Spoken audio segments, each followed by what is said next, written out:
Hello friends, स्वागत है आपका एक नई क्लास में।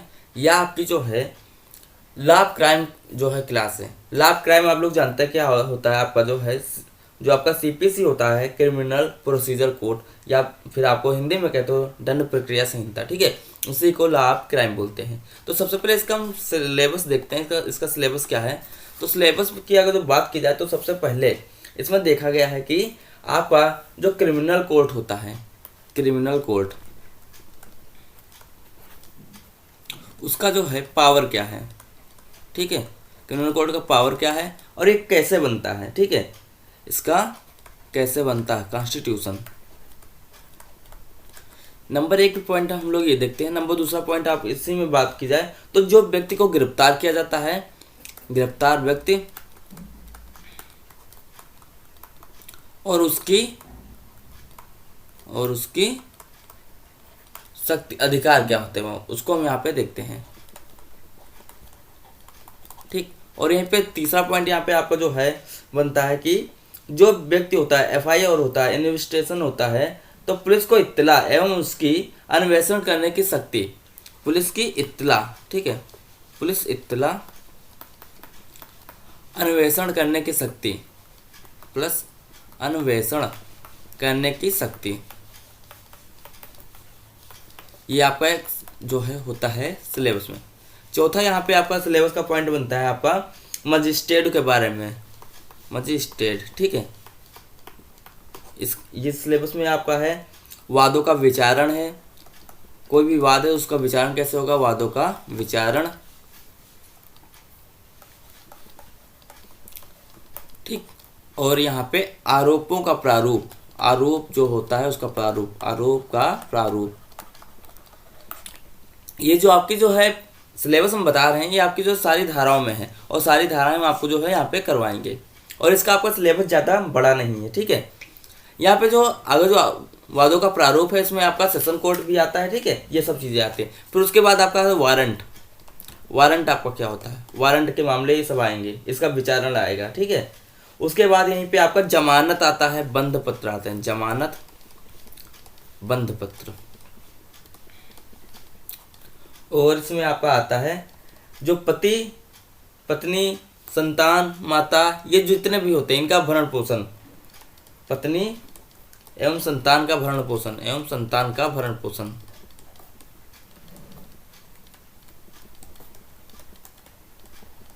उसके बाद आपका यहाँ पे आता है अपील, लोक व्यवस्था, और आपका यहाँ पे आता है प्रशांति बनाए रखना, प्रशांति बनाए रखना। ये आपका जो है सिलेबस में आता है, ठीक है। एक दो पॉइंट इसमें कम है, दो जो है वो भी हम आपको करवाएंगे।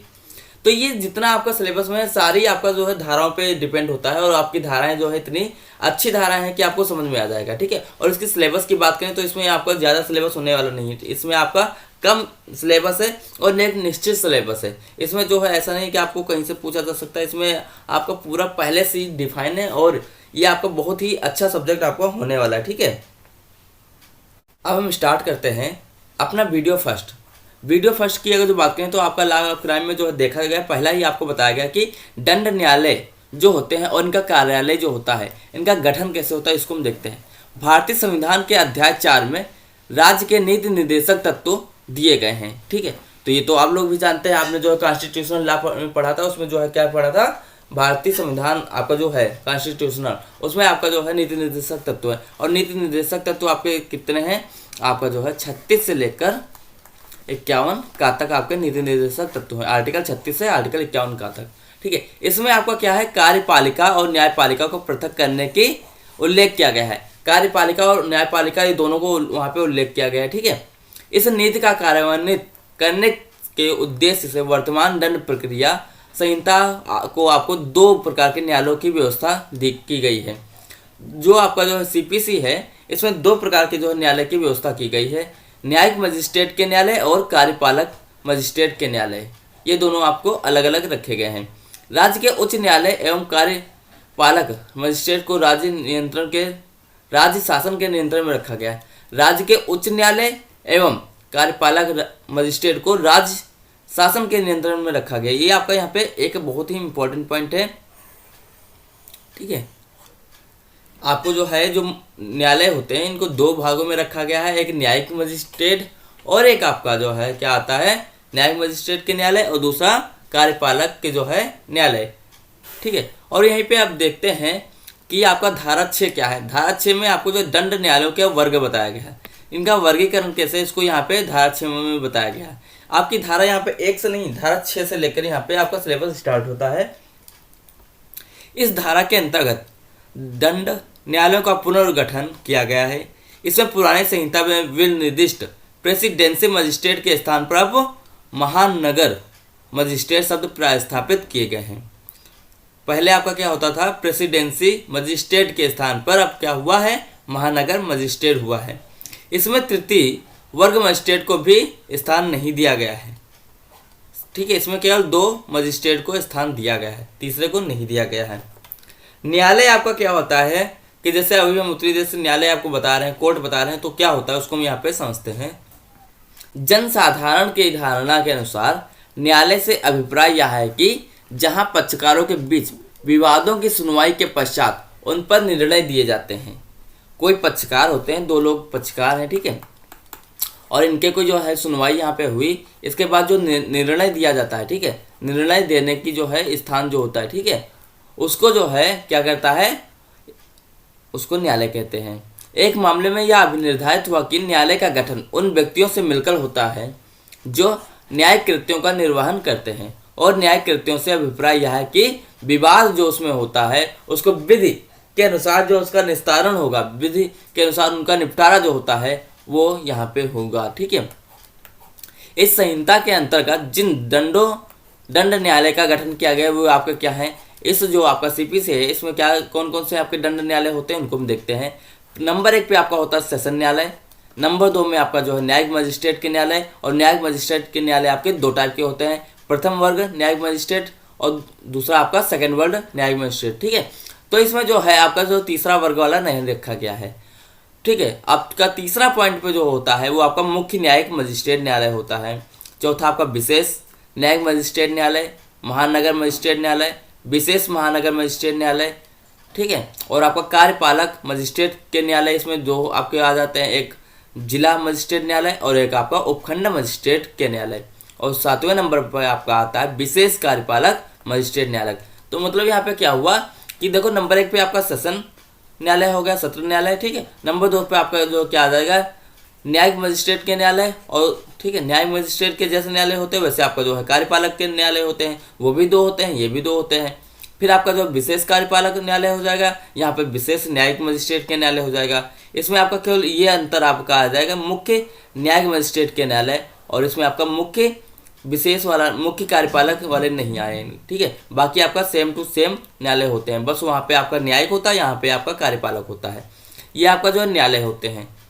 अब ये जो न्यायालय हैं इनको सबको जो है हम यहाँ पे विस्तार से पढ़ेंगे।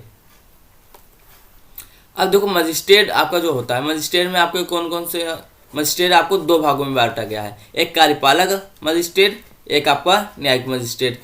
तो कार्यपालक मजिस्ट्रेट में आपका कौन कौन आता है, आपका कलेक्टर आता है जिसको, या फिर आपका डीएम, अपर कलेक्टर आता है, एसडीएम आता है, और आपका तहसीलदार आता है, ठीक है।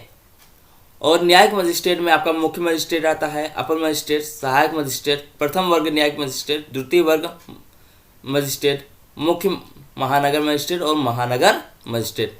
ये आपको मजिस्ट्रेट का जो है वर्गीकरण किया गया है, ठीक है। अगला आपका पॉइंट है प्रादेशिक खंड। प्रादेशिक खंड क्या होता है इसको हम देखते हैं। इसको धारा 7 में रखा गया है, और धारा 7 की अगर जो बात की जाए तो यह जो है एक सेशन खंड के अस्तित्व का निर्धारण करती है। अब प्रत्येक महानगर क्षेत्र संहिता के प्रयोजनों के लिए एक सेशन खंड और जिला माना जाता है, ठीक है। इस धारा के अंतर्गत राज्य सरकार को उच्च न्यायालय से परामर्श करने के पश्चात खंड और जिलों की सीमाओं में परिवर्तन करने का, किसी जिले का जो है उपखंडों में विभाजित करने का, और ऐसे उपखंडों को सीमाओं या फिर संख्या में परिवर्तन करने का शक्ति प्राप्त की गई है। यहाँ पे क्या मतलब है, आपकी जो धारा 7 है, धारा 7 इसमें क्या प्रादेशिक खंड। अब प्रादेशिक खंड में जो है क्या बताया गया कि आपको कोई भी जिला है इसको आप टुकड़ों में जो है कर सकते हैं, कोई एक बड़ा जिला है, इसको आप 2 भागों में, कोई छोटे ज़िले हैं, इनको आप 1 भाग में, मतलब जो है इसमें जो है आप कैसे भी जो है डिफाइन कर सकते हैं, उनकी सीमा को बना सकते हैं, जिलों को कम कर सकते हैं, जिलों को आप ज़्यादा कर सकते हैं। ये चीज़ आपको इसमें बताया गया है। कब? उच्च न्यायालय से परामर्श करने के बाद, ऐसा नहीं कि आपका जब मन हुआ तब कर दिया। आपको जो है राज्य सरकार का उच्च न्यायालय, मतलब जैसे आप अगर यूपी में कर रहे हैं तो यूपी का उच्च न्यायालय से परामर्श करेंगे, आप अगर जो बिहार में कर रहे हैं तो बिहार के उच्च न्यायालय से परामर्श करेंगे। पहले आपको परामर्श करना होगा, उसके बाद आपको ये चीज़ें करनी होती हैं। राज्य सरकार एक जिले को 2 सेशन खंडों में विभाजित कर सकती है, लेकिन जहां कोई राज्य इस संहिता के परिवर्तन के समय पूर्व से ही सेशन खंड और जिला और उपखंड में विभक्त है, वे इस प्रकार बने रहेंगे मानो कि वे संहिता के अधीन बनाए गए हैं।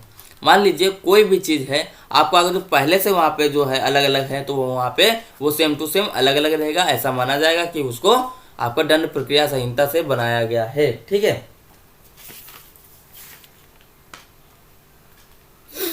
अगला आपका पॉइंट है यहाँ पे शब्द। आपका जो जिला है, जिला क्या मतलब उसको देखते हैं। जिला से अभिप्राय यह होता है कि राजस्व जिला से होता है। शब्द जिला का मतलब राजस्व जिला से होता है। प्रत्येक दशा में यह आवश्यक नहीं है कि संहिता के प्रयोजनार्थ इससे आशय आपराधिक प्रशासन की दृष्टि से गठित जिले से हो, चाहे वह संहिता के प्रभावशील होने से पूर्व हो या फिर उसके बाद में रखा हो। जिला आप जानते हैं, जिला क्या होता है, राजस्व जिला मतलब एक पार्ट को, अगर जो वह बहुत बड़ा पार्ट है आपका उत्तर प्रदेश, तो इसको छोटे छोटे जो है एक जिले में डिवाइड किया जाता है। ठीक है, तो मतलब एक छोटे छोटे भाग में रखा जाता है, और उस भाग में उस जो है, मान लो इस भाग में एक ये आपका रखा गया, तो इस भाग में ये यहाँ की सारी चीज़ों की व्यवस्था की जाती है, और ये जो व्यवस्था होती है तो इस जो है एक पार्ट का ये कितनी दूर तक इसका जो है एरिया है उसको जो है क्या जिला बोलते हैं। ठीक है, अब जैसे आपका जो है यहाँ पे सीतापुर है, तो सीतापुर का एक जो है उसकी बाउंड्री लाइन है ना, तो बाउंड्री लाइन जो सीतापुर की लगती है उसका सारा काम जो है आपका सीतापुर में हो जाता है, तो आपका सीतापुर भी एक जिला होता है। राजस्व के मामले में देखा जाए तो वो जो बाउंड्री है, तो वहाँ का जो जितना भी खर्चा है, जितना वहाँ पे जाना है आना है, उसका विकास होना है, ये सब चीज़ें जो है आपके राजस्व में आती हैं। ठीक है, और राजस्व की अगर उसकी नज़रों से देखा जाए तो वहाँ पे एक बाउंड्री की जो है पूरी जिम्मेदारी का खर्चा आना जाना उसको डिफाइन किया जाता है, और उसको हम लोग जिला बोलते हैं। ठीक है, सेशन न्यायालय आपका हो क्या होता है, इसको हम देखते हैं। सेशन न्यायालय आपका काफ़ी ज़्यादा इंपॉर्टेंट यहाँ पे बन जाता है, क्योंकि यहाँ से आपके क्वेश्चन बनते हैं। सेशन न्यायालय आपको धारा 9 में रखा गया है। इस धारा में उपबंधित प्रावधानों के अनुसार प्रत्येक सेशन खंड के लिए एक सेशन न्यायालय की स्थापना करने का अधिकार राज्य सरकार को दिया गया है। प्रत्येक एक सेशन खंड के लिए एक सेशन न्यायालय का अधिकार राज्य सरकार को दिया गया है, लेकिन ऐसे प्रत्येक न्यायालय के लिए न्यायाधीश की नियुक्ति करने के अधिकार जो है आपका उच्च न्यायालय को दिया गया है। आपका जो राज्य सरकार क्या कर सकती है, सेशन न्यायालय बना सकती है, लेकिन वहाँ पे जो न्यायाधीश होगा उसकी जो नियुक्ति करेगा वो आपका हाई कोर्ट करेगा। पुरानी संहिता में जो है न्यायाधीश की नियुक्ति करने का अधिकार भी राज्य सरकार को ही था, लेकिन अब ऐसा नहीं है। ठीक है, किंतु उच्चतम न्यायालय के निर्णय से जिला न्यायाधीशों के, जिसमें संविधान के अनुच्छेद 236 के अनुसार सेशन न्यायाधीश, अपर न्यायाधीश, सहायक न्यायाधीश और मुख्य प्रेसिडेंस मजिस्ट्रेट भी इसमें सम्मिलित होते हैं, और इनका जो चीज़ें होती परिवर्तन होता है या फिर इनका जो है नियुक्ति होती है या फिर इनका हटाना होता है, ये सब चीज़ें आपके उच्च न्यायालय के अंतर्गत आपकी आती हैं। सेशन न्यायाधीश के आपका जो अधीनस्थ एवं उसकी सहायता के लिए अपर सेशन न्यायाधीश एवं सहायक न्यायाधीश वहाँ पे नियुक्त भी किए जाते हैं। सेशन न्यायाधीश में अपर सेशन न्यायाधीश भी सम्मिलित होते हैं, और अपर सेशन न्यायाधीश सेशन न्यायालय में पीठासीन हो सकता है। ठीक है, मतलब अपर सेशन न्यायाधीश अलग होता है, सेशन न्यायालय अलग होता है, और सेशन न्यायालय का जो पीठासीन आपका होता है वो आपका अपर सेशन न्यायाधीश हो सकता है, और अपनी इस हैसियत से वह किशोर अभियुक्तों पर विचारण कर सकता है, किशोर अभियुक्तों का विचारण कर सकता है। और सेशन न्यायालयों की बैठक उच्च न्यायालय द्वारा निर्दिष्ट स्थानों पर होती है, लेकिन यदि किसी मामले में सेशन न्यायालय पक्षकारों एवं साक्षियों के लिए किसी अन्य स्थान पर बैठक करना सुविधाजनक वह समझता है तो अपना बैठक कर सकता है। ठीक है, ये चीज़ यहाँ पर बताई गई। ये चीज़ आपको सेशन न्यायालय को ताकत भी दी गई किसके द्वारा, उच्च न्यायालय द्वारा। ठीक है, अगला आपका पॉइंट है इंदिरा हत्याकांड। इंदिरा हत्याकांड की सुनवाई इस संबंध में यह एक महत्वपूर्ण मामला रखती है। इससे उच्च न्यायालय की अधिसूचना के अंतर्गत मामले की सुनवाई तिहाड़ जेल में की गई थी और इसे इस आधार पर चुनौती नहीं दी गई कि इस आधार पर चुनौती दी गई कि सेशन न्यायालय की बैठक 30 हजारी कोर्ट में होने से तिहाड़ जेल में सुनवाई नहीं की जा सकती। उच्चतम न्यायालय ने कहा कि तिहाड़ जेल की 30 हजारी कोर्ट को अतिरिक्त बैठक का स्थान मानते हुए उसे वैध ठहराए। मतलब वहाँ पे चुनौती दी गई थी कि वहाँ पे 30 हजारी जो कोर्ट वहाँ पे बैठी थी, इसलिए उसको तिहाड़ जेल नहीं हो सकता। ठीक है, तो वहाँ पे उच्चतम न्यायालय आपने कहा कि यहाँ पे जो है ठीक है, उचित है, यहीं पे हम मानते हैं, इसको अतिरिक्त बैठक का स्थान मानते हैं, इसलिए इसको वैध ठहरा दिया।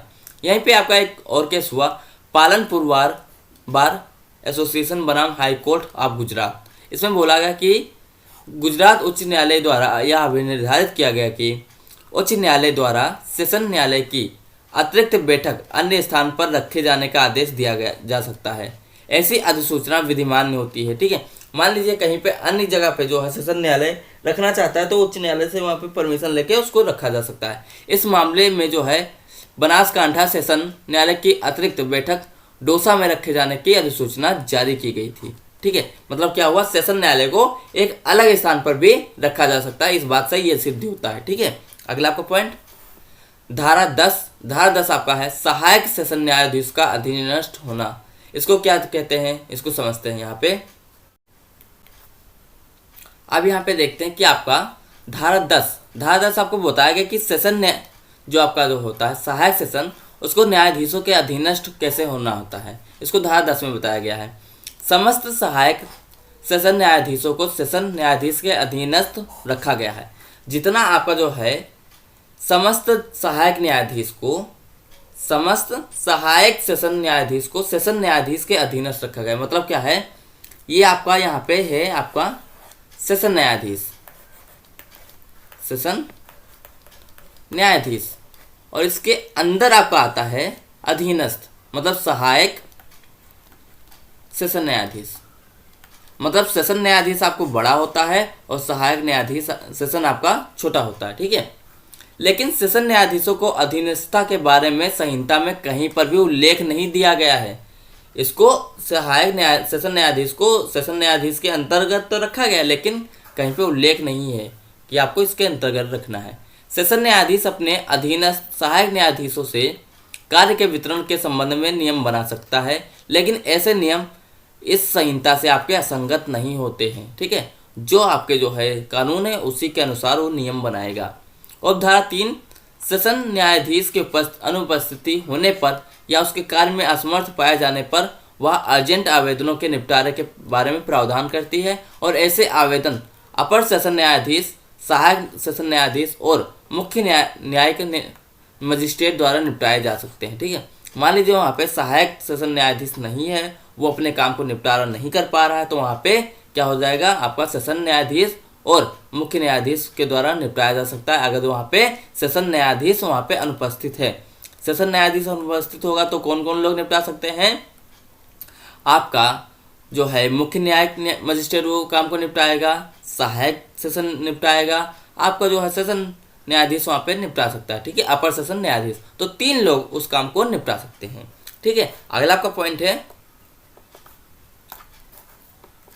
न्यायिक मजिस्ट्रेट के न्यायालय। ये आपके क्या होते हैं, इनको हम देखते हैं। अभी हमने जो है क्या कार्यपालक मजिस्ट्रेट के न्यायालय और न्यायिक मजिस्ट्रेट के न्यायालय, ये दोनों अलग अलग पढ़े थे ना।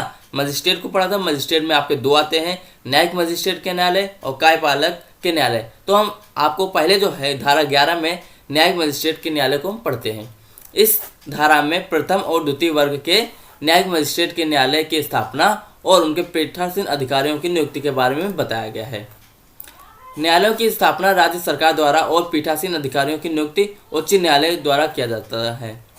न्यायालय की स्थापना कौन करेगा, आपका राज्य सरकार करेगी और वहाँ के जो है जो न्यायाधीश होंगे, पीठासीन अधिकारी होंगे, उनकी नियुक्ति कौन करेगी, आपका हाई कोर्ट करेगा। आपके न्यायिक अधिकारी क्या होते हैं, इनको हम समझते हैं। शक्तियाँ एवं आचरण, न्यायिक अधिकारी का पद गरिमा का पद होता है।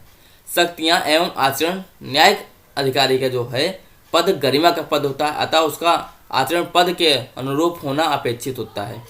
किसी भी न्यायिक अधिकारी को अपने न्यायिक कृत्यों एवं कर्तव्यों के निर्वहन के लिए अथवा राजकीय कार्य के अलावा पुलिस थानों पर नहीं जाना चाहिए। मतलब यहाँ पे ये है कि जो भी वहाँ पे न्यायिक व्यक्ति आता है उसका जो है अपना अलग शक्ति होती है, अलग उसके आचरण होते हैं, और उस न्यायिक आदमी को अपनी शक्ति का, अपनी जो है आचरण का गरिमा वहाँ पे बनाए रखना चाहिए, ठीक है। और उसको अपने जो न्यायिक काम जो कर रहा है उसको करना चाहिए, और अपने कृत्य को वहाँ पे अपना जो कर्तव्य है उनको निभाना चाहिए, ठीक है। राजकीय कार्य के अलावा पुलिस थानों पर नहीं जाना चाहिए। मतलब वह जो अपने काम करे, ठीक है, ऐसा नहीं है कि कहीं पे जो है वो अपने काम के से जो है बेवजह, मतलब जो है वहाँ पे ऐसी जगह पे ना वो जो है करे कि वहाँ पे उसकी पद की गरिमा को वहाँ पे खंडित होना पड़े, ठीक है। अगला आपको पॉइंट, मुख्य न्यायिक मजिस्ट्रेट एवं अपर मुख्य न्यायिक मजिस्ट्रेट क्या होता है, इसको धारा 12 में बताया गया है, ठीक है। और ये सारी धारा जो बताई गई हम एक बार में आपको लिख के दे देंगे, ठीक है, आपको वहाँ से भी सहूलियत मिलेगी। महानगर क्षेत्र से आपके भिन्न प्रत्येक जिले में एक मुख्य न्यायिक मजिस्ट्रेट को का न्यायालय होता है, जिसका पीठासीन अधिकारी मुख्य न्यायिक मजिस्ट्रेट होता है। इसकी नियुक्ति उच्च न्यायालय करता है और वह प्रथम श्रेणी का मजिस्ट्रेट की श्रेणी का व्यक्ति होता है। वह प्रथम श्रेणी का मजिस्ट्रेट की श्रेणी का आपका व्यक्ति होता है। उच्च न्यायालय किसी प्रथम श्रेणी मजिस्ट्रेट को अपर मुख्य न्यायिक मजिस्ट्रेट नियुक्त कर सकता है एवं उसे मुख्य न्यायिक मजिस्ट्रेट की शक्ति प्रदान होती है, जो इस संहिता के तत्समय प्रवृत्त किसी विधि के अधीन होती है। यहाँ यह भी उल्लेखनीय है कि अपर मुख्य न्यायिक मजिस्ट्रेट के ना तो अधीनस्थ होता है और ना ही अपर मुख्य न्यायाधीश मजिस्ट्रेट को मुख्य न्यायिक मजिस्ट्रेट की शक्तियों का प्रयोग करने मात्र से मुख्य न्यायिक मजिस्ट्रेट कहा जा सकता है। मतलब यहाँ पे क्या होता है, ये यहाँ पे अपर मुख्य न्यायिक मजिस्ट्रेट आपका जो है अधीनस्थ नहीं होता है, ठीक है। उपधारा 3 के अंतर्गत मजिस्ट्रेट आपका जो है उच्च न्यायालय द्वारा किसी प्रथम मजिस्ट्रेट को किसी उपखंड न्यायिक मजिस्ट्रेट के रूप में पदारोहण किया जा सकेगा, जो मुख्य न्यायिक मजिस्ट्रेट के साधारण नियंत्रण में रहते हुए उन सभी शक्तियों का प्रयोग करेगा जो उसे उच्च न्यायालय द्वारा दी गई हैं, ठीक है। ये चीज़ यहाँ पे बताया गया। इसको आप 2-3 बार पढ़ोगे तो अब आप इसको समझ में आएगा, ठीक है। इसको एक बार में आपको नहीं समझ में आएगा, आप 2-3 बार इसको पढ़ोगे, ठीक है। चाहे आप नोट्स से पढ़ना, चाहे आपको PDF से पढ़ लेना, चाहे वीडियो देख के पढ़ लेना, तब आपको ये समझ में आएगा, ठीक है। अगला आपका पॉइंट, आपका विशेष न्यायिक मजिस्ट्रेट क्या होता है, इसको हम देखते हैं। इस धारा के अधीन केंद्रीय सरकार या फिर राज्य सरकार के अनुरोध पर उच्च न्यायालय किसी मामले के लिए महानगर क्षेत्र से भिन्न किसी जिले में सरकार के अधीन पद धारण करने वाले किसी व्यक्ति को विशेष न्यायिक मजिस्ट्रेट के रूप में नियुक्त कर सकेगा, लेकिन ऐसी अवधि एक समय से अधिक ना होती है। यहाँ पर किसी विशेष न्यायिक मजिस्ट्रेट को भी जो है सरकार के अधीन पद धारण करने वाले व्यक्ति को वहाँ पे नियुक्त करता है। इस धारा के उपबंध किसी भी दृष्टि से संविधान 14 का उल्लंघन वहाँ पे नहीं करते। तो यहाँ पे सरकार के धारा मतलब यहाँ पे जो आपको DM को भी जो वहाँ पे मुख्य न्यायिक मजिस्ट्रेट विशेष न्यायिक मजिस्ट्रेट में वो नियुक्त कर सकता है, ठीक है, या फिर किसी अन्य व्यक्ति को वहाँ पे नियुक्त कर सकता है, लेकिन वह सरकार के अधीन पद धारण किया हो, ठीक है। अगला आपको पॉइंट, न्यायिक मजिस्ट्रेटों की स्थानीय आपकी अधिकारिता क्या होती है, इसको हम यहाँ पे देखते हैं। धारा 15 आपका है न्यायिक मजिस्ट्रेटों को अधीनस्थ होना। मतलब क्या कि कोई जो है न्यायिक मजिस्ट्रेट आपकी होती है वो आपकी अधीनस्थ होती है।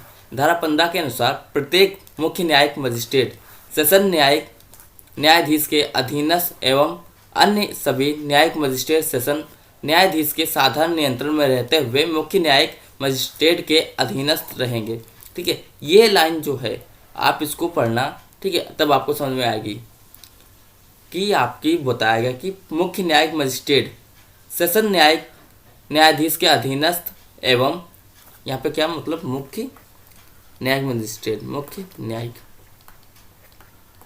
मजिस्ट्रेट सेशन न्यायाधीश के अधीनस्थ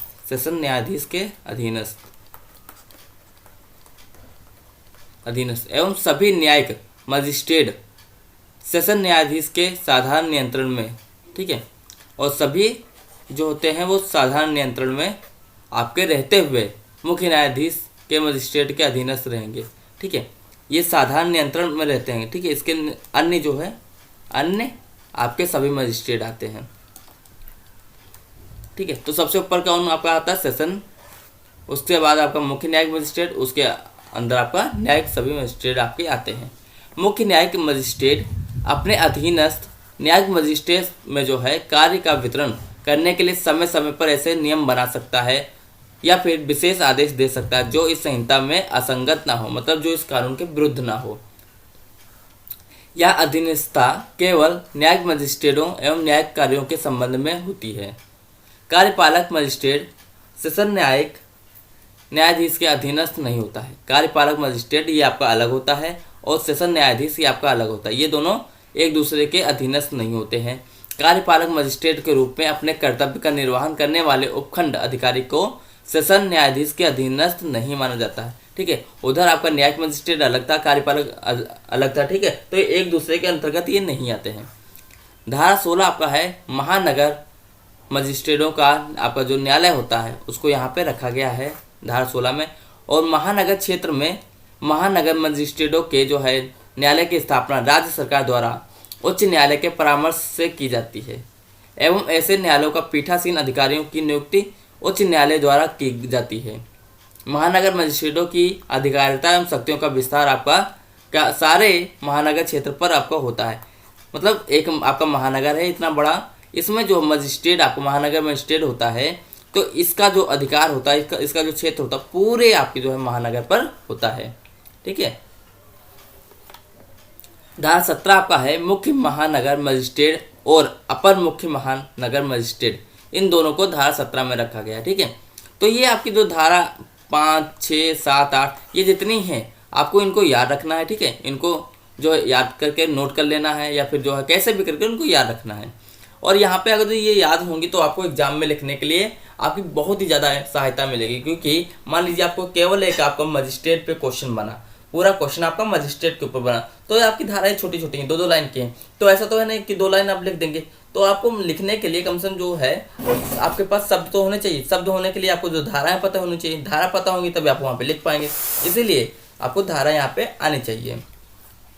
धारा 17 जो है मुख्य महानगर जो है मजिस्ट्रेट और मुख्य महानगर मजिस्ट्रेट की बात करें तो वहाँ पे एक आपका अपर मुख्य महानगर होता है, उसके मजिस्ट्रेट के बारे में बताता है। और उच्च न्यायालय किसी महानगर मजिस्ट्रेट को उस महानगर क्षेत्र के लिए मुख्य मजिस्ट्रेट एवं अपर मुख्य मजिस्ट्रेट नियुक्त करता है। ठीक है, कौन नियुक्त करता है? आपका हाई कोर्ट नियुक्त करता है। क्या नियुक्त करता है? मुख्य महानगर मजिस्ट्रेट और अपर मुख्य महानगर मजिस्ट्रेट नियुक्त करता है। अपर मुख्य महानगर मजिस्ट्रेट को इस संहिता के अधीन या फिर जो है रखा गया है कि वहाँ पे विधि के अधीन मुख्य न्यायिक मजिस्ट्रेट मुख्य नगर मजिस्ट्रेट को कोई भी शक्तियाँ प्रदत्त की जा सकती हैं। मतलब वहाँ पे हाई कोर्ट वहाँ पे मुख्य महानगर मजिस्ट्रेट की कोई भी शक्तियाँ वहाँ पे प्रदत्त कर सकता है। किसको? ठीक है, वहाँ पे मजिस्ट्रेट को। अब धारा 18 में आपका विशेष महानगर मजिस्ट्रेट को रखा गया है। धारा 17 में आपको 2 चीज़ों को रखा गया है, मुख्य महानगर मजिस्ट्रेट और अपर मुख्य महानगर मजिस्ट्रेट। धारा 18 में आपका विशेष महानगर मजिस्ट्रेट को रखा गया है।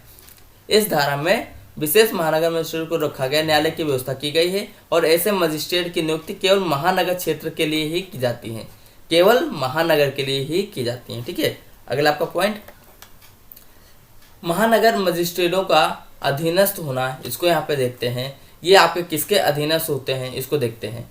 प्रत्येक मुख्य महानगर मजिस्ट्रेट और अपर मुख्य महानगर मजिस्ट्रेट सेशन न्यायाधीश के अधीनस्थ और अन्य सभी महानगर मजिस्ट्रेट सेशन न्यायाधीश के साधारण नियंत्रण में रहते हुए आपका मुख्य महानगर मजिस्ट्रेट के अधीनस्थ होते हैं। यहाँ पे क्या हुआ? ये आपका मुख्य महानगर मजिस्ट्रेट हुआ। ठीक है, इसके नीचे आपका क्या होता? सेशन मजिस्ट्रेट, सेशन न्यायाधीश। ठीक है, मतलब महानगर मजिस्ट्रेट, आप मजिस्ट्रेट यहाँ पे जो होता है सेशन मजिस्ट्रेट, न्यायाधीश मजिस्ट्रेट। और इसके ऊपर आपका क्या होता है कि इसके ऊपर आपका जो होता है वो आपका होता है महानगर मजिस्ट्रेट। यहाँ पे आपका ये हो जाएगा कि मुख्य महानगर मजिस्ट्रेट और अपर मुख्य महानगर मजिस्ट्रेट के जो अधीनस्थ एवं यहाँ पे आपका मुख्य, यहाँ पे आपका अपर हो जाएगा, पर मुख्य महानगर। ठीक है, तो सबसे पहले यहाँ पे होगा आपका जो मुख्य महानगर मजिस्ट्रेट और अपर मुख्य महानगर मजिस्ट्रेट आपका सेशन न्यायाधीश के अधीनस्थ होते हैं। ठीक है, ये चीज यहाँ पे रखा गया। उच्च न्यायालय इस संहिता के प्रयोजनार्थ सभी चीजें वहां पे निश्चित करता है। ठीक है, और अपर मुख्य मजिस्ट्रेट किस सीमा तक मुख्य महानगर के अधीनस्थ होता है ये भी यहाँ पे डिफाइन करता है। मुख्य महानगर मजिस्ट्रेट अपने अधीनस्थ महानगर मजिस्ट्रेट में कार्य का वितरण करने के लिए एवं अपर मुख्य महानगर मजिस्ट्रेट के कार्य का आवंटन करने के लिए समय समय पर ऐसे नियम बना सकता है जो आपके कानून में दिए गए हों। ऐसा नहीं है कानून के विपरीत वहां पे आपको नियम बनाया जाए। ठीक है, अगला पॉइंट है कार्यपालक मजिस्ट्रेट। अभी तक हम लोग जो है न्यायिक मजिस्ट्रेट पढ़ रहे थे, अब आपका जो है सभी कार्यपालक मजिस्ट्रेट हैं। ठीक है, कार्यपालक मजिस्ट्रेट आपको जो थोड़ा समझ में ज़्यादा आएगा क्योंकि ये आपकी बोलचाल की भाषा में ज़्यादा होते हैं। इस धारा के अंतर्गत राज्य जो है सरकार को प्रत्येक जिले एवं महानगर क्षेत्र में आवश्यकता अनुसार कार्यपालक मजिस्ट्रेट के न्यायालय को स्थापित करने की शक्ति दी गई है। कौन नियुक्त करेगा? आपकी राज्य सरकार करेगी। राज्य सरकार ऐसे प्रत्येक न्यायालय में कार्यपालक मजिस्ट्रेट की नियुक्ति करती है और उनमें एक आपका जिला मजिस्ट्रेट का भी पद नियुक्त करती है। कौन करती है? आपका जो है राज्य सरकार। ठीक है, यहाँ पे आपका जो है उच्च न्यायालय नहीं करता है। राज्य सरकार किसी कार्यपालक मजिस्ट्रेट को अपर जिला मजिस्ट्रेट के पद पर नियुक्त कर सकेगी और इस संहिता के अधीन वहाँ पे चीज़ें निर्दिष्ट हों उसके अधीन वहाँ पे जिला मजिस्ट्रेट की शक्ति वहाँ पे देती है। उपबंध आपका यहाँ पे देखा जाए तो प्रत्येक उपखंड में एक भार साधक कार्यपालक मजिस्ट्रेट की नियुक्ति की जा सकेगी जिसे उपखंड मजिस्ट्रेट कहा जाएगा। ठीक है, और एक उपखंड में केवल एक ही मजिस्ट्रेट हो सकता है। इस प्रकार कार्यपालक मजिस्ट्रेट को मुख्यतः आपका 3 चीज़ों में रखा गया है। पहला आपका जिला मजिस्ट्रेट, दूसरा अतिरिक्त जिला मजिस्ट्रेट और तीसरा आपका उपखंड मजिस्ट्रेट। इन चीज़ों में रखा गया है। यहाँ पे उल्लेखनीय 2 चीज़ें हैं कि 2 जिले के लिए एक आपका मजिस्ट्रेट की नियुक्ति की जा सकती है, 2 जिलों के लिए एक मजिस्ट्रेट की नियुक्ति की जा सकती है और एक जिला में एक जिला मजिस्ट्रेट कार्यपालक मजिस्ट्रेट की समस्त शक्तियों का प्रयोग कर सकेगा। अपर जिला मजिस्ट्रेट के जो है ठीक नीचे की श्रेणी का अधिकारी होता है। ठीक है, और यह जिला मजिस्ट्रेट की अनुपस्थिति में रहते हुए वह सारे काम करता है। इस पद पर केवल न्याय कार्यपालक मजिस्ट्रेट को ही नियुक्त किया जा सकता है। जहां तक उपखंड मजिस्ट्रेट का प्रश्न है तो एक उपखंड में केवल एक ही उपखंड मजिस्ट्रेट को नियुक्त किया जाएगा और उपधारा 5 के अनुसार मतलब धारा 20 के उपधारा 5 के अनुसार महानगर क्षेत्र के संबंध में किसी पुलिस आयुक्त को कार्यपालक मजिस्ट्रेट की उस सब या फिर उनमें से कोई भी शक्ति वहाँ पर प्रदान की जा सकती हैं। ठीक है, यह चीज़ यहाँ पे बताया गया। तो कार्यपालक मजिस्ट्रेट आपका अच्छा है और इसको तो आप 2-3 बार पढ़ना, ये भी आपको चीज़ें समझ में आएंगी। ठीक है, अगला आपको पॉइंट न्यायालयों की शक्ति। अब न्यायालय की यहाँ पे शक्ति हम देखते हैं और ये आपका काफ़ी ज़्यादा यहाँ पे पॉइंट बनता है। न्यायालय की शक्ति आपने यहाँ भी पढ़ेंगे और न्यायालय की शक्ति अगर जो बात की जाए तो वहाँ पे आपने कॉन्स्टिट्यूशनल लॉ में जो है हाई कोर्ट की शक्ति पढ़ी थी, सुप्रीम कोर्ट की शक्ति पढ़ी थी, लेकिन डिस्ट्रिक्ट कोर्ट और यहाँ पे और भी शक्तियाँ हैं वो आपने नहीं पढ़ी थी। वो चीज़ें हम आपको इसमें पढ़ाएंगे। ठीक है, सिंपल सा चीज़ देखिए कि अपराध जो अब अगर जो होगा तो अपराध का जो है आपका निवारण भी होगा और निवारण के लिए ही आपका कोर्ट होता है। ठीक है, तो अपराध के जो है निवारण के लिए आपका न्यायालयों का जो है मुख्य कार्य आपका यही होता है कि वहाँ पे अपराध को जो होता है उसको कम करें, उसका निवारण करें। ठीक है, 2 लोग अगर जो एक दूसरे में जो है जो है उनका विवाद हो गया तो उनका वहाँ पे निवारण करें। विभिन्न अपराधों के लिए जो है दंड भी बनाए गए हैं। दंड अपराध की जो प्रकृति के अनुसार दिया जाता है। अपराध जितना गंभीर होगा, संगीन होगा, वैसा ही वहाँ पे दंड दिया जाता है। दंड देने के अभी तक हमारे 4 प्रोजन रहे हैं, हमारे मतलब 4 प्रोजन रहे हैं। नंबर 1 आपका होता है निवारणार्थ, मतलब जिसमें केवल आपको निवारण दिया जाता है। नंबर 2 पे आपका निषेधात्मक, जिसमें केवल निषेध किया जाता है, किसी चीज़ को मना किया जाता है।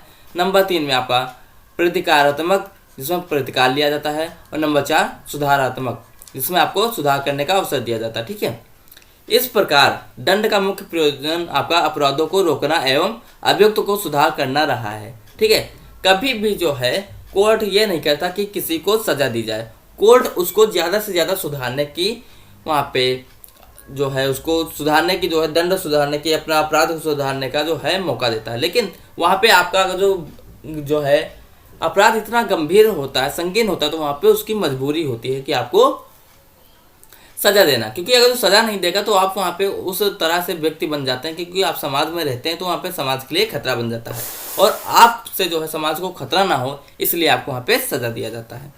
बहुत पहले दंड बदले की भावना जो है से किया जाता था, बहुत पहले दंड जो वहाँ पे दिया जाता था वो बदले की भावना से दिया जाता था, लेकिन वर्तमान में यह चीज़ें समाप्त हो गई हैं। आज दंड का मुख्य उद्देश्य आपका सुधारात्मक हो गया है। अपराधी की प्रकृति में सुधार करने का मुख्य उद्देश्य आपका वहाँ पे होता है कि दंड देना। ठीक है, अपराध में सुधारो, अपराधी की चीज़ों में सुधारो, अपराधी वहाँ पे सुधर जाए, इसलिए वहाँ पे दंड का प्रावधान रखा गया है। पहले जो है आपका बदले की भावना के लिए दिया जाता था।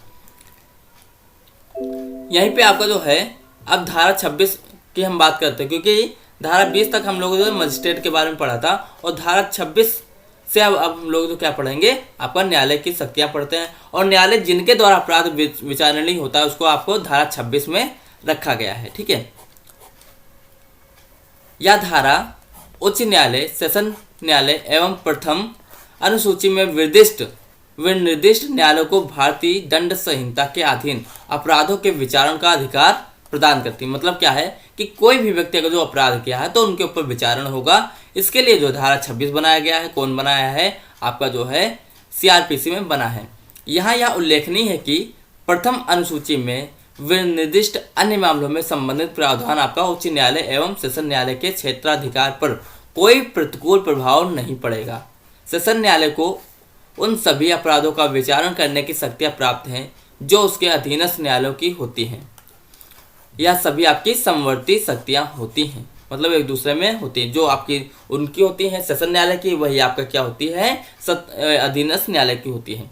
लेकिन भारतीय दंड संहिता से भिन्न किसी विधि के अधीन अपराध का विचारण सामान्यतः उस न्यायालय द्वारा किया जाएगा जिसका उस पर जो है विधि के अंतर्गत उल्लेख हो। ठीक है, यदि मतलब मान लीजिए कोई शक्ति है आपका जो है फैमिली लॉ की है, तो वहाँ पे आपका जो है क्या हो जाएगा, आपका पारिवारिक कोर्ट में वो चीज़ें जाएंगी। ठीक है, कोई चीज़ें हैं तो आपका वो सुप्रीम कोर्ट की होती हैं, कोई चीज़ें हैं तो आपका जो हाई कोर्ट की होती हैं। जो जैसा न्यायालय में वहाँ पे है वैसा वहाँ के न्यायालय में जाएगा। ठीक है, मान लीजिए अभी कोई जो कंज्यूमर कोर्ट की है तो कंज्यूमर कोर्ट वाली चीज़ें आप जाओगे। ठीक है, तो वहाँ पे आप जो है लेबर लॉ में थोड़ा ना जाओगे। कोई चीज़ लेबर लॉ की है तो वहाँ पे आपको फैमिली लॉ में थोड़ा जाओगे। ठीक है, तो जो चीज़ें हैं वो वहीं की वहाँ पे जाती हैं, ऐसा कोर्ट के द्वारा बताया गया है, मतलब कानून के द्वारा।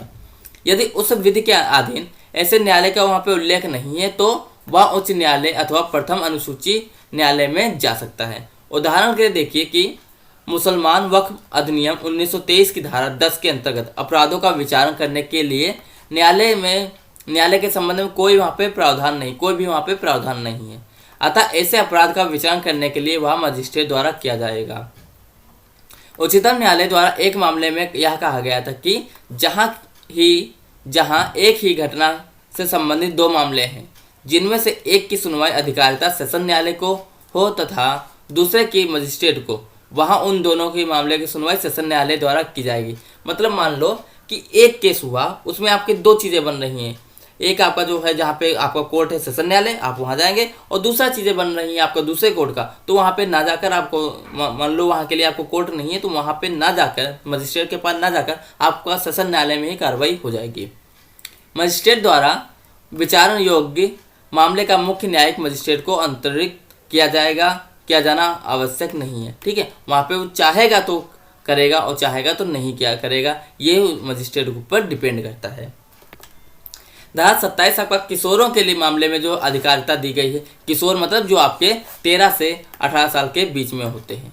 ठीक है, 13 से 18 साल के बीच में होते हैं, इनको हम लोग किशोर बोलते हैं। और इसके बारे में बताया गया कि इस धारा में उपबंधित प्रावधानों के अनुसार 18 वर्ष से कम आयु के व्यक्तियों के द्वारा किए गए अपराध का बताया गया है। जो मृत्यु या फिर आजीवन कारावास से दंडनीय नहीं है।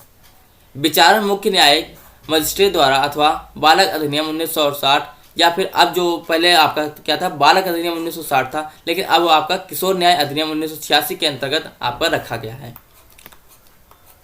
ठीक है, तो जो आपका 13 से 18 जो मतलब जो आपके किशोर होते हैं 18 वर्ष से कम होते हैं उनको आपका जो है आजीवन कारावास भी नहीं होता, मृत्यु दंड नहीं होता। ठीक है, तो उनके मामले को इसमें धारा 27 में रखा गया है। किशोर न्याय अधिनियम 1986 के स्थान पर अब किशोर न्याय अधिनियम 2000 आ गया है। ठीक है, इसमें आपका संरक्षण देखभाल देख रेख ये होती है।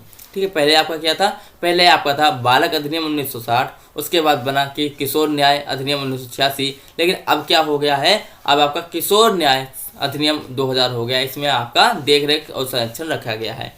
अब किशोरों से संबंधित मामले इस अधिनियम द्वारा शासित होते हैं। कौन से अधिनियम द्वारा? किशोर न्याय अधिनियम के द्वारा। किशोर न्याय अधिनियम 2000 के स्थान पर अब किशोर न्याय अधिनियम 2015 पारित किया गया है। ठीक है, ये भी चीज़ें यहाँ पे हुई हैं। तो यहाँ पे बालकों को लेकर काफ़ी ज़्यादा नियम आपके चेंज होते रहे हैं। इस धारा का मुख्य उद्देश्य किशोरों के जो है संबंध में कतिपय ऐसे मामले का विचारण करने के शक्तियाँ और उसका जो विस्तार करता है जहाँ पे सेशन न्यायालय द्वारा उसका विचारण योग्य होते हैं। ठीक है, तो मजिस्ट्रेट के पास वहाँ पे शक्तियों का जो विस्तार करता है जो आपकी कहाँ सेशन न्यायालय द्वारा विचारण करने योग्य होते हैं। तो ये चीज़ें आपकी जो है, मान लीजिए आपके किशोर के मामले पे कोई चीज़ें आ गई तो वहाँ पे 4 पॉइंट आपका ये ऐसे ही बन जाएंगे कि पहले आपका जो बालक अधिनियम 1960 था, उसके बाद आपका किशोर अधिनियम आपका 1986 बना, उसके बाद किशोर अधिनियम आपका 2000 बना जिसमें देख रेख की गई, उसके बाद आपका किशोर न्याय अधिनियम 2015 पारित किया गया है। ठीक है, ये आपकी 4 लाइन ऐसे ही बन गई। मान लो किशोर के ऊपर कोई भी आपका क्वेश्चन आ गया। ठीक है, तो अगला आपका पॉइंट यहीं पे बन जाता है कि आपका रघुवीर बनाम स्टेट ऑफ हरियाणा का मामला है और इसमें क्या हुआ इसको हम देखते हैं। इस मामले में उच्चतम न्यायालय ने यह अभिन्न निर्धारित किया कि 16 वर्ष से कम आयु का अभियुक्त हरियाणा बालक अधिनियम 1974 की धारा 2 घ के अंतर्गत अर्थों में बालक है, वह हत्या के मामले में भी इस अधिनियम के उपबंधों का लाभ प्राप्त करने का हकदार है। और धारा 27 के उपबंधों में 2 बातें स्पष्ट होती हैं कि जिन मामलों का विचारण बाल अथवा किशोर न्यायालय द्वारा किया जा सकता है उनका विचारण केवल इन्हीं न्यायालय द्वारा ही किया जाएगा, अन्य न्यायालय के द्वारा नहीं। मान लीजिए 18 साल से कोई भी बच्चा कम है और उसका मामला आपके किशोर न्यायालय में है तो उसका मामला केवल किशोर न्यायालय में ही निपटाया जाएगा, किसी अन्य न्यायालय में नहीं निपटाया जाएगा। और दूसरा पॉइंट यहाँ पे, जिन मामलों की सुनवाई कि अन्य वहाँ पे अधिकारिता केवल सेशन न्यायालय को है, उनकी सुनवाई केवल सेशन न्यायालय द्वारा ही की जाएगी, अन्य न्यायालय में नहीं की जाएगी। जिनका जो कोर्ट है कोर्ट वहीं पे होगा, मतलब वहीं पे उनका सुनवाई होगा। किशोर न्यायालय वाली सुनवाई किशोर न्यायालय में होगी, अन्य नहीं होगी, और सेशन न्यायालय वाली सुनवाई सेशन न्यायालय में होगी, अन्य जगह नहीं होगी। ठीक है, अगला आपका पॉइंट धारा 28 और धारा 28 में आपका बताया गया है कि दंडादेश दंड का आदेश जो उच्च न्यायालय और सेशन न्यायालय न्यायाधीश आपके दे सकेंगे। ठीक है, कौन कौन से वहाँ पे दंड आपको दे सकेंगे उसको यहाँ पे धारा 28 में रखा गया है। इस धारा में उच्च न्यायालय, सेशन न्यायालय न्यायाधीश, अपर सेशन न्यायाधीश एवं सहायक सेशन न्यायाधीश की दंड देने की शक्तियों का उल्लेख किया गया है। किसकी? आपका सेशन न्यायाधीश, अपर सेशन न्यायाधीश, सहायक सेशन न्यायाधीश के दंड देने की शक्तियों का उल्लेख किया गया है। उच्च न्यायालय ऐसा कोई दंडादेश दे सकेगा जिसके लिए वह विधि द्वारा बताया गया है।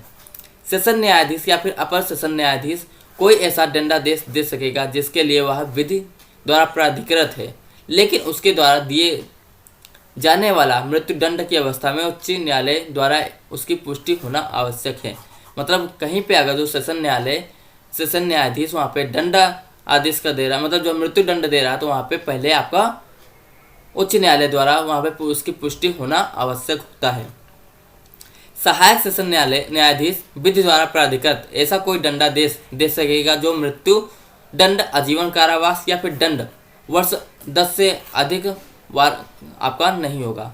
मतलब आपका जो सहायक सेशन न्यायाधीश होता है वो विधि द्वारा ऐसा कोई दंडादेश दे सकेगा जो आपका मृत्यु दंड, आजीवन कारावास या फिर दंड 10 वर्ष से अधिक ना हो। मतलब मृत्यु दंड नहीं देगा, आजीवन कारावास नहीं देगा और 10 साल से ऊपर की सजा सहायक सेशन आपका नहीं दे पाएगा। ठीक है, जहां किसी हत्या के मामले में सेशन न्यायाधीश ने मृत्युदंड का आदेश दिया है और यदि ऐसी हत्या विचार पूर्वक की गई है तो वहां उच्च न्यायालय ऐसे मृत्युदंड की पुष्टि कर देगा। लेकिन इस धारा के अर्थों में आपका निम्नलिखित को दंडादेश नहीं माना जाएगा। कौन सी चीज़ों को दंडादेश नहीं माना जाएगा उसको देखते हैं। वहाँ पे अगर पुष्टि है तो वहाँ पे उच्च न्यायालय कर देगा। जहाँ किसी व्यक्ति को इस संहिता के धारा 360 के अंतर्गत अच्छे आचरण की शर्त पर मुक्त किए जाने का आदेश दिया गया है, किसी कर्मचारी को वहाँ पे पद से रिमूव करने का आदेश दिया गया है, या फिर वाहन चलाते चालक को अनज्ञात धारण करने की वहाँ पे अनर्हता का आदेश दिया गया है, उसे आपको चीज़ें यहाँ पे रखी गई हैं जो आपकी धारा 360 में, और ये आपका जो है दंडादेश नहीं माना जाएगा। ठीक है, इनको आपका दंड का आदेश नहीं माना जाएगा, इन चीज़ों को दंडादेश नहीं माना जाएगा। ठीक है, अगला आपका पॉइंट धारा 28 में ही हम देखते हैं कि आपका दंड को कम किया जाना, मतलब आपको सजा का कम किया जाना। सजा का कम किया जाना सिंपल सा चीज़ है। कई बार न्यायालय द्वारा दंड इसलिए कम किया जाता है क्योंकि मुकदमा लंबे समय से चल रहा होता है, लेकिन उच्चतम न्यायालय का यह मत है कि मुकदमे का लंबे समय तक विचाराधीन रहना कम दंड देने का आदेश आधार नहीं बनता है। दंड आदेश पारित करते समय प्रत्येक मामलों के तथ्यों एवं उसकी परिस्थितियों को ध्यान में रखा जाना चाहिए। दंड की मात्रा, मामले की प्रकृति, अपराध और उसकी गंभीरता अभियुक्त के आचरण पर निर्भर करती है। यहीं पे आपका केसवा स्टेट ऑफ कर्नाटक बनाम राजू के मामले में उच्चतम न्यायालय ने यह अभिनिर्धारित किया कि दंड सुधारात्मक अथवा निवारणात्मक होना चाहिए। अपर्याप्त दंड देकर अभियुक्त के प्रति सहानुभूति जताना न्याय पद्धति के लिए अहितकर है। मतलब जितना वहाँ पे उसका केस है, जितना वहाँ पे मैटर है, जितना उसने अपराध किया वैसा उसको दंड देना चाहिए। उसका लंबे समय से अगर जो केस चल रहा है तो उसका मतलब ये नहीं कि उसका जो है आप सज़ा उसको कम कर देंगे। अगर वहाँ पे सज़ा कम करते हैं तो ये आपके न्याय पद्धति के लिए अहितकर होगा, वहाँ पे उसका सही नहीं है। ठीक है, धारा 29 आपका है दंडादेश जो मजिस्ट्रेट आपका देता है। ठीक है, दंड का आदेश जो आपको मजिस्ट्रेट देता है, धारा 29 में ये बताया गया है। इस धारा के अंतर्गत विभिन्न वर्ग के मजिस्ट्रेटों की शक्तियाँ का उल्लेख किया गया है। नंबर 1 पे मुख्य न्यायिक मजिस्ट्रेट विधि द्वारा प्राधिकृत ऐसा कोई दंडादेश दे सकता है जो मृत्युदंड, आजीवन कारावास या फिर 7 वर्ष से अधिक नहीं होगा। मतलब मुख्य न्यायिक मजिस्ट्रेट आपका वो दंड देगा जो आपका मृत्युदंड नहीं होगा, आजीवन कारावास नहीं होगा और 7 वर्ष से ऊपर सजा आपकी नहीं होगी। ठीक है, दूसरा आपका आता है प्रथम वर्ग मजिस्ट्रेट, जिसमें आपका 3 वर्ष तक कारावास और अर्थदंड वहाँ पे देने की उसको शक्ति होती है, लेकिन अर्थदंड आपका 10,000 रुपये से ऊपर नहीं दे सकेगा। दूसरे पॉइंट पे आपका आता है द्वितीय वर्ग मजिस्ट्रेट, इसमें आपका 1 वर्ष तक का सजावास तथा अर्थदंड दे सकेगा, लेकिन अर्थदंड आपका 5,000 रुपये से ऊपर नहीं होगा। तीसरा आपका आता है मुख्य महानगर मजिस्ट्रेट। ठीक है, और इसमें आपकी वहाँ पे मजिस्ट्रेट को दंड के संबंध में वही शक्तियाँ दी गई हैं जो आपके प्रथम वर्ग के मजिस्ट्रेट को दी गई। प्रथम वर्ग मतलब ये वाला।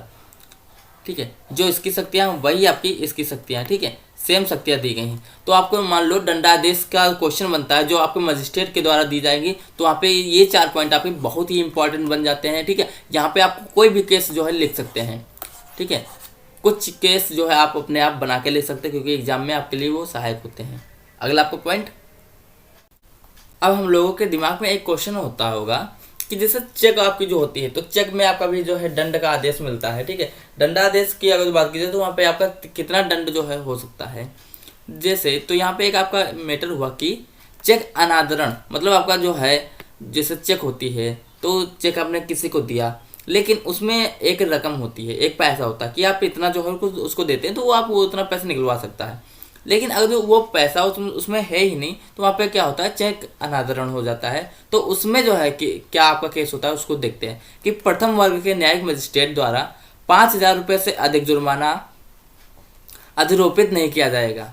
ठीक है, धारा 29 की उपधारा 2 में प्रथम वर्ग न्यायिक मजिस्ट्रेट की जो है अधिकतम जुर्माने की जो है शक्ति है वह आपकी 5,000 प्रदान की गई है। लेकिन आपका परक्राम्य लिखित अधिनियम आपका जो है इन पे जो है इसकी शक्ति को वृद्धि भी नहीं कर सकता। ठीक है, इनकी शक्तियों में वृद्धि नहीं कर सकता। इसी प्रकार अंबिका वेस्ट बनाम स्टेट ऑफ आसाम के मामले में गुवाहाटी उच्च न्यायालय ने जो यह अभिनिर्धारित किया कि परक्राम्य लिखित अधिनियम 1881 की धारा 138 के अंतर्गत चेक अनादरण के मामले में मजिस्ट्रेट द्वारा 5,000 रुपया का जो है जुर्माना घोषित किया जा सकता है, उससे अधिक नहीं, ठीक है। और ना ही ऐसे मामले को पर्याप्त दंड के लिए मुख्य न्यायिक मजिस्ट्रेट को भेजा जा सकता है। आपका चेक वाला जो मैटर होगा ये आपका क्या होता है, ये आपका जो है मजिस्ट्रेट द्वारा जो है सॉल्व किया जाएगा। और मजिस्ट्रेट कौन, प्रथम वर्ग न्यायिक मजिस्ट्रेट को सॉल्व किया जाएगा। और इसके द्वारा जो है आपको इसका मुख्य न्यायिक मजिस्ट्रेट को ये केस नहीं जो है भेजा जाएगा। यहाँ यह भी उल्लेखनीय है कि कोई भी दंडादेश धार्मिक अथवा कल्पित भावनाओं से प्रभावित होकर नहीं दिया जाना चाहिए, ठीक है। दंड का आदेश का निर्धारण जो है करते समय विधि एवं तथ्यों की न्यायिक जांच की जानी चाहिए। वह न्यायोचित होना चाहिए, उचित होना चाहिए, प्रभावपूर्ण होना चाहिए, ठीक है, तब उसे दंड देना चाहिए। दंड देने से पहले उसको 2-3 बातों का ध्यान रखना चाहिए। नंबर 1 पे आपका उसका अपराधी का मोटिव क्या है, अपराधी का आचरण क्या है, अपराधी की प्रकृति क्या है, अपराध की प्रकृति क्या है, और अपराध करने वाले व्यक्ति की वहाँ पे परिस्थिति क्या है, कंडीशन क्या है। इन चीज़ों का जो है ध्यान देने के बाद जो है किसी को दंड देना चाहिए। धारा 30 आपको बताता है कि जुर्माना देने में व्यतिक्रम होने पर कारावास का दंड देना। मतलब वहाँ पे किसी व्यक्ति को बोला गया कि आपको 5,000 रुपया जुर्माना देना है, 2,000 रुपया जुर्माना देना है, लेकिन वो जुर्माना नहीं भर पाता है, तब उसके लिए जो है वहाँ पे कारावास का दंड कैसे क्या होता है उसको हम यहाँ पे देखते हैं। जब किसी अभियुक्त को न्यायालय द्वारा जुर्माना दंडित किया जाता है और वह उसका भुगतान करने के लिए बाध्य होता है, लेकिन यदि वह अपनी निर्धनता के कारण जुर्माने की राशि भुगतान नहीं कर पाता है, तो इस धारा के अधीन मजिस्ट्रेट उसे विधि द्वारा प्राधिकृत काल विधि तक जो है कारावास में रखेगा, उसको कारावास के लिए दंडित करेगा। लेकिन कारावास से दंडित करने के पूर्व अभियुक्त को जुर्माने की राशि का भुगतान करने के लिए वहाँ पे समय दिया जाना चाहिए। मान लीजिए आपको 5 लाख रुपए जुर्माना बोला गया, तो 5 लाख के लिए आपको टाइम देना चाहिए, ठीक है। ऐसा नहीं है कि आपको वहाँ पे जुर्माना जो है कुछ ही पल के लिए जो वहाँ पे आपको टाइम दिया जाए, ऐसा नहीं होता, ठीक है। वहाँ पे एक टाइम लिमिट होती है, उसमें आपको जो है जुर्माना भरना होता है। उसमें अगर जो नहीं भर पाए तो वहाँ पे आपको कारावास होता है। कारावास की अवधि की बात की जाए तो वहाँ पे उतनी से अधिक ना होनी चाहिए जितने तक के लिए जो मजिस्ट्रेट को धारा 29 के अंतर्गत जो है उसको शक्ति मिली है। मजिस्ट्रेट को मान लीजिए 6 महीने की शक्ति मिली कि 6 महीने तक जो है कारावास देना चाहिए, तो वह मजिस्ट्रेट जो है 6 महीने तक ही कारावास दे सकता है, उससे अधिक नहीं दे सकता है। जहां कारावास मुख्य दंडादेश के एक भाग का रूप होता है, वहीं पर उसका जो है उस कारावास की अवधि के चौथाई से अधिक नहीं होगी, उस जिसको मजिस्ट्रेट द्वारा वहां पे दिया जाना चाहिए कारावास, ठीक है। यहाँ क्या मतलब है कि जहां कारावास मुख्य दंड आदेश के एक भाग के रूप में दिया गया हो, वहाँ जो है वह कारावास की अवधि के चौथाई से अधिक नहीं होगी। मतलब कि मान लो 6 महीना है तो 6 महीना से नहीं, मतलब जो है क्या वह जो है 1/4 से अधिक नहीं होगी, मतलब 1.5 महीने से अधिक नहीं होगी, ठीक है। अपराध के लिए जो ऐसे दंड के तौर पर देने के लिए सक्षम हो जो जुर्माना की राशि वहाँ पे हो, वह आपका कारावास से भिन्न हो। मतलब क्या, जो व्यक्ति मान लो वहाँ पे अपनी जो जुर्माना की राशि नहीं भर पाया है, तो वह कारावास से अपनी जो है चीज़ों का जो है पूर्ति करेगा, वह कारावास में जो है जेल काट कर अपनी पूर्ति करेगा। जुर्माने के बदले में दिया गया कारावास उस अवधि के पृथक माना जाता है जितने तक के लिए कोई कारावास धारा 29 के अधीन माना गया है। मतलब क्या है कि जो मजिस्ट्रेट धारा 29 में रखा गया है, उस मजिस्ट्रेट मान लो कोई 6 महीना के लिए जो है कारावास दे सकता, कोई 1 साल के लिए दे सकता, तो उस अवधि से ज्यादा वह कारावास नहीं दे पाएगा। धारा 29 एवं 30 का एक साथ अध्ययन करते हुए जो है हम जुर्माना और कारावास दोनों को एक साथ हम देख पाते हैं। यहाँ यह भी उल्लेखनीय कि जुर्माना संदाय नहीं है, मतलब जुर्माना आपका पेमेंट नहीं है किए जाने पर उसको जो है कारावास का दंडादेश सजा नहीं होकर एकमात्र शासित होता है। जुर्माने की राशि का संदाय कर दिए जाने पर कारावास की अवधि उसी अनुपात में कम हो जाती। मतलब यहाँ पे क्या हुआ, मान लीजिए आपको 10,000 रुपया हुआ आपको जुर्माना, ठीक है, और यहाँ पे आपने जो जुर्माना नहीं भर पाए तो आपको मान लीजिए आपको 10 माह के लिए सजा हो गई, ठीक है। सिंपल सा चीज़ रखिए। तो मान लीजिए उसके बाद आपने क्या हुआ, 10 माह में आपने यहाँ पे 6,000 रुपये वहाँ पे भर दिया, तो यहाँ पे क्या हुआ 6,000 रुपये भर दिया, तो मतलब आपका जो है 4,000 रुपये बचा। तो यहाँ पे 1 महीने के लिए मतलब 1,000 रुपया है, तो यहाँ पे आपको केवल 4 माह ही सजा होगा। मतलब उसी के अनुपात में जितना आप वहाँ पे अपना मूल्य भर देते हैं, अपना जो वहाँ पे जो है जो आपका दंड दिया गया है, हर्जाना दिया गया है, वो अगर जो उतना भर देते हैं तो उसी के अनुपात में आपकी वहाँ पे सजा कम हो जाती है। अगला आपका पॉइंट है धारा 31, और धारा 31 बताया गया कि एक ही विचारण में कई अपराधों के लिए दोष सिद्ध होने के मामले में दंडादेश, मतलब एक ही विचारण में कई अपराध अगर जो आपने किया तो वहाँ पे क्या होता है उसको हम देखते हैं। इस धारा की प्रकृति अनुसपक है, बायकार नहीं, ठीक है। इसकी उपधारा 1 के अनुसार जब किसी अभियुक्त को एक ही काम के लिए कई जो है अपराधों के लिए सजा दी जाती है तो वहाँ पे भारतीय दंड संहिता की धारा 71 के उपबंधों के अधीन रहते हुए न्यायाधीश उसे विभिन्न अपराधों के लिए जो है वहाँ पे दंड दे सकेगा, ठीक है, और उसे माना जाएगा। इस धारा में प्रयुक्त शब्द कारावास जो आपका है उसमें आपका आजीवन कारावास भी सम्मिलित माना गया है। न्यायालय द्वारा दिए गए विभिन्न दंडों का क्रम से लागू किया जाएगा जब तक कि न्यायालय उन्हें एक साथ भुगतने का आदेश नहीं दे, ठीक है। उपधारा 2 के अनुसार एक दंडाधिक दंड की सीमा उस कार्यविधि से अधिक नहीं होगी। मतलब क्या है कि आपको चाहे 10 चीज़ों के लिए दंड मिले, चाहे 100 चीज़ों के लिए दंड मिले, चाहे 5 चीज़ों के लिए, ठीक है, एक टाइम लिमिट से आपकी जो है काल अवधि मतलब एक टाइम पीरियड से ज़्यादा आपका दंड नहीं होगा जिसके लिए वह न्यायालय सक्षम है, ठीक है। मान लीजिए कोई न्यायालय आपको 3 साल के लिए सजा दे सकता है, तो चाहे आपको 50 चीज़ों के लिए वहाँ पे सजा हुई हो फिर भी आपको सबको मिलाकर 3 साल से अधिक वहाँ पे सजा नहीं होगी। तो ऐसी अवस्था में उसे उच्चतम न्यायालय के समक्ष विचारण हेतु प्रेषित करना हो आवश्यक नहीं है, लेकिन किसी भी अवस्था में ऐसे व्यक्ति को 14 वर्ष से अधिक कारावास से दंडित नहीं किया जाएगा, ठीक है। मान लीजिए किसी जो है मजिस्ट्रेट द्वारा किसी जो है न्यायालय के द्वारा वहाँ पे 14 वर्ष की सजा, तो वहाँ पे 14 वर्ष की ही सजा मिलेगी, उससे ज़्यादा नहीं मिलेगी, ठीक है। दंड के परिणाम के 2 गुने से अधिक नहीं होगा।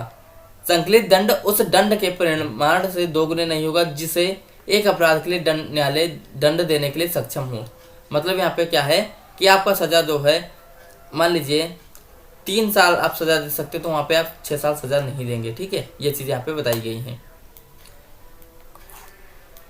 इस धारा में यह भी बताया गया कि यह धारा न्यायालय द्वारा अपने क्षेत्राधिकार के अंतर्गत पारित ऐसे दंड के परिमाण से संबंध रखती है जहां अभियुक्त को 2 या फिर 2 से अधिक अपराधों के लिए सजा के लिए वहां पे अगर जो अंतर्गत उसको दोष सिद्ध किया गया है, ठीक है, तो उसके लिए भी वहां पे चीज़ें रखती है कि अगर जो आपको 2 चीज़ों के लिए सजा मिली है तो वो क्या है, उसको परिमाण वहाँ पे रखना चाहिए, ठीक है। ये चीज़ यहाँ पे रखा गया। अगला आपका पॉइंट है यहाँ पे चतर सिंह बनाम स्टेट ऑफ मध्य प्रदेश का केस हुआ और उसमें बताया है कि वहाँ पे 1 से अधिक अपराधों के लिए जो है कुल मिलाकर 14 वर्ष की सजा का वहाँ पे दंडादेश नहीं दिया जा सकता, ये चीज़ बताया गया। और इससे अधिक दंडादेश पारित किया जाता है तो वह क्या करेगा, वहाँ पे जो है आदेश पारित किया जाता तो वहाँ पे अपास्त किया जाना योग्य, मतलब उसको नहीं माना जाएगा। इस मामलों में जो है अभियुक्त को कुल मिलाकर 20 वर्ष की सजा दी गई थी और कुल 20 वर्ष की सजा के लिए वहाँ पे दंडित किया गया था। मतलब यहाँ पे क्या है कि यहाँ पे ये चीज़ है कि कोई भी व्यक्ति जो अभियुक्त को 14 वर्ष से अधिक सजा का कारावास का दंडादेश नहीं दिया जा सकता। यदि इससे अधिक दंडादेश वहाँ पे पारित हुआ है तो वहाँ पे क्या हो जाएगा, उसको माना जाएगा, ठीक है। और इस मामले में अभियुक्त को कुल मिलाकर 20 वर्ष सजा दी गई थी। लेकिन यहाँ पे क्या है, मान लीजिए आपको 4 चीज़ों में है तो 5, 5, 5, 5 ऐसे 4 चीज़ों में आपको 5-5 साल की सजा मिल सकती है, ठीक है। यहाँ पे एक चीज़ और भी हुई कि आपका कि खोखा और प्रशांत सेन बनाम VK श्रीवास्तव, तो इसमें यह बताया गया कि इस मामले में उच्चतम न्यायालय द्वारा यह प्रतिपादित किया गया कि आजीवन कारावास से अभिप्राय दोष सिद्धि व्यक्ति के जीवन पर्याप्त कारावास से है, मतलब 20 वर्ष के कारावास से नहीं। मतलब आजीवन कारावास क्या मतलब, ऐसा नहीं कि आपको वहाँ पे 20 साल रखा गया, आजीवन कारावास आपकी जितनी वहाँ पे उम्र होती है उतना रखा गया, ठीक है। और यहाँ यह भी ध्यान में रखा गया कि किसी अभियुक्त को कारावास की सजा के साथ साथ जुर्माना से भी दंडित किया जा सकता है। ऐसा नहीं केवल वहाँ पे कारावास होगा, उसको जुर्माना नहीं होगा, कारावास और जुर्माना दोनों हो सकता है। वहाँ जुर्माना ना जमा कराए तो उसकी जो सजा और भी वहाँ पे बढ़ जाएगी। एक मामले में यह भी निर्धारित हुआ कि इस धारा के जो उपबंध हैं आपके निर्देश हैं कोई अज्ञातात्मक नहीं है, ठीक है, और यह मजिस्ट्रेट की विवेकाधीन शक्तियों पर निर्भर करता है। लेकिन मजिस्ट्रेट को इन शक्तियों का प्रयोग न्यायिक तौर पर ही करना होगा, ऐसा नहीं कि वो अपने मनमाने तरीके से कर पाएगा। धारा 32 आपका है शक्तियां प्रदान करने का ढंग। जो शक्तियां प्रदान की जाती हैं उनका ढंग क्या है कि मान लीजिए ये आपका क्या है, ये आप मान लो उच्चतम न्यायालय है, या आपका मान लो हाई कोर्ट है, ठीक है। और हाई कोर्ट फिर उनको शक्तियों को डिवाइड करता है, ठीक है। तो ऐसे उनका एक कोई तरीका होता है ना कैसे उसको शक्तियों को डिवाइड करेगा, उसको हम यहाँ पे देखते हैं। ये आपके जो है मजिस्ट्रेट के नाम निर्दिष्ट करके हो सकता है, उनकी पद के अनुसार वहाँ पे हो सकता है, पद अधिकारी जो वहाँ पे होते हैं उनके वर्ग के अनुसार वहाँ पे शक्ति प्रदान की जाती है। शक्तियाँ प्रदान करने का एकमात्र अधिकार उच्च न्यायालय और राज्य सरकार को दिया गया है। राज्य सरकार अथवा उच्च न्यायालय द्वारा पारित ऐसे आदेश उस तिथि से प्रभावशील माने जाएंगे जबकि वे संबंधित व्यक्ति को संसूचित कर दिए जाते हैं, उस तिथि से नहीं जबकि वहाँ पे अधिसूचना जारी होती। जो भी चीज़ें मानी जाएंगी वह अधिसूचना से नहीं माना जाएगा, वह तब माना जाएगा जब वहाँ पे व्यक्ति को संसूचित कर दिया जाता है, ठीक है। अगला आपका पॉइंट धारा 33 और धारा 33 से नियुक्त अधिकारियों की शक्तियाँ। जो वहाँ पे व्यक्तियों को नियुक्त किया जाता है उनकी शक्तियाँ क्या हैं, इनको देखते हैं। इस धारा में उपबंधित प्रावधानों के अनुसार सरकारी सेवा में पद धारण करने वाले व्यक्ति को अपने स्थानीय क्षेत्र के लिए उच्च न्यायालय या फिर राज्य सरकार द्वारा कोई शक्तियाँ प्रदत्त की गई हों, और यदि ऐसा व्यक्ति उसी राज्य के अंतर्गत वैसे ही स्थानीय क्षेत्र की प्रकृति के उसकी बराबरी के या फिर उच्चतम पद पर नियुक्त किया गया तो वहाँ पे वह अन्यथा उपबंधित के सिवाय उसकी वे ही शक्तियाँ होंगी जो वहाँ पे पूर्व में उसे प्राप्त थी। ये चीज़ यहाँ पे बताया गया, और ये चीज़ आपको थोड़ा एक बार ध्यान से पढ़ना, ये चीज़ें आपको समझ में आएगी। इस धारा का मुख्य उद्देश्य ऐसे अधिकारियों को जो अवकाश के पश्चात पुनः कार्य पर लौटते हैं, फिर से उनको ऐसी शक्तियाँ प्रदान करने के लिए उन्हें राजपत्र को प्रकाशित करने की दुविधा से बचाना है। मतलब मान लीजिए आप 6 महीना की जो है छुट्टी पे थे, लेकिन फिर आप सोच रहे हो कि हमको वही शक्तियाँ मिली है नहीं मिली है, तो आपको वही शक्तियाँ मिलती हैं, इसमें आपको कोई दुविधा नहीं होनी चाहिए। लेकिन अवकाश से लौटने पर यह व्यवस्था तभी लागू होगी जब अवकाश नियमानुसार लिया गया हो। यदि कोई बिना अवकाश के अनुपस्थित रहता है और इस आधार पर उसका पद रिक्त मान लिया जाता है तब यह व्यवस्था आपकी लागू नहीं होती है। अगला आपका पॉइंट धारा 34 आपका शक्तियों को वापस लेना। धारा 33 में आपका क्या हुआ, शक्तियां जो हैं उसको नियुक्त अधिकारियों की शक्तियां हैं। धारा 32 में शक्तियों को प्रदान करने का ढंग, और धारा 34 में आपका शक्तियों को वापस लेना। इस धारा के अंतर्गत राज्य सरकार या फिर उच्च न्यायालय को उन व्यक्तियों से उन सब शक्तियों को वापस लेने का अधिकार वहाँ पे बताया गया है जो उन्हें राज्य सरकार ने प्रदान किया था। जब तक ऐसी शक्तियों को वापस लेने का सूचना मजिस्ट्रेट या फिर न्यायालय को नहीं मिल जाती तब तक वो शक्तियाँ उसमें विराजमान होती हैं, उपधारण होती हैं।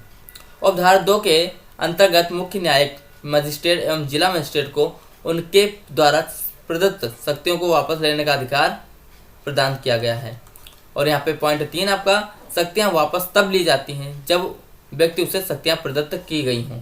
जब वह व्यक्ति जिसे शक्तियाँ प्रदत्त की गई, आपको कोई शक्ति अगर तो दी गई है तभी आप वह जो शक्ति वापस ले सकते हैं। मान लीजिए आपको कोई शक्ति दी ही नहीं की तो वापस कैसे लेंगे।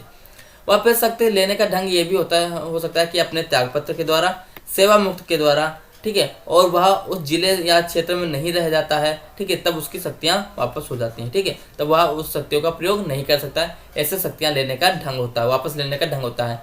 धारा 35 से आपका न्यायाधीशों और मजिस्ट्रेट की शक्ति का उनके पद उत्तरवर्तियों द्वारा प्रयोग किए जा सकना, मतलब जो उनके पद के बराबर हो उनके द्वारा उनके शक्तियों का प्रयोग किया जाना। इसको जो है धारा 35 में देखते हैं। इन संहिता के अन्य उपबंधों के अधीन रहते हुए किसी न्यायाधीश या फिर मजिस्ट्रेट की शक्तियां और कर्तव्य का प्रयोग या फिर पालन उसके पद उत्तरवर्ती द्वारा किया जा सकता है। मतलब जो यहाँ पे बराबर वाले चीज़ों में हो उनका जो है पालन कर सकता है, उनकी शक्ति का ले सकता है। जब इस बारे में कोई शंका है कि किसी अपर या फिर सहायक सेशन न्यायाधीश का पद उत्तरवर्ती कौन है, ठीक है, जैसे यहाँ पे जैसे चीज़ें रखो तो जैसे जब आपके कॉलेज में प्रिंसिपल होता है ना, तो वहाँ पे एक प्रिंसिपल होता है, एक उप प्रिंसिपल होता है, ठीक है, तो वही चीज़ें जो प्रिंसिपल काम करता है वो उप प्रिंसिपल भी काम कर सकता है लेकिन उनकी गैर मौजूदगी में, ठीक है, ये चीज़ें होती हैं।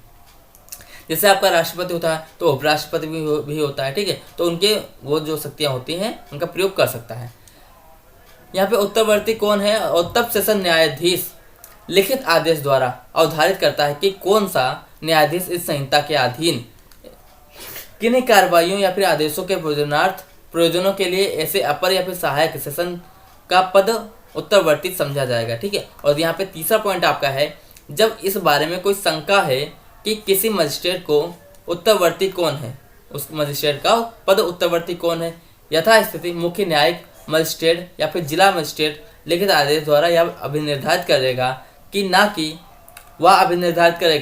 कि मजिस्ट्रेट इस संहिता के इसके अधीन किन्हीं कार्रवाइयों या फिर आदेशों या फिर प्रयोजनों के ऐसे मजिस्ट्रेटों को उत्तरवर्ती समझा जाएगा। ठीक है, ये आपकी धारा 35 थी और धारा 35 यहीं पर समाप्त होती है। और अब हम बात करेंगे अगले वीडियो में। तब तक के लिए टेक केयर, थैंक यू।